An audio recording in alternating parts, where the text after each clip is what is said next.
সুস্থ সক্রিয় শিশু খেলাধুলায় গড়ে ওঠে ভবিষ্যৎ।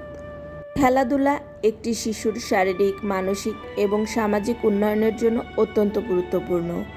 প্রথমত, খেলাধুলা শিশুর শরীর গঠনে সহায়তা করে।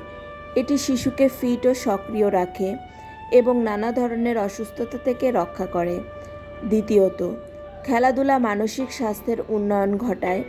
খেলাধুলার মাধ্যমে শিশুর আত্মবিশ্বাস, মনোযোগ ও ধৈর্য বৃদ্ধি পায়।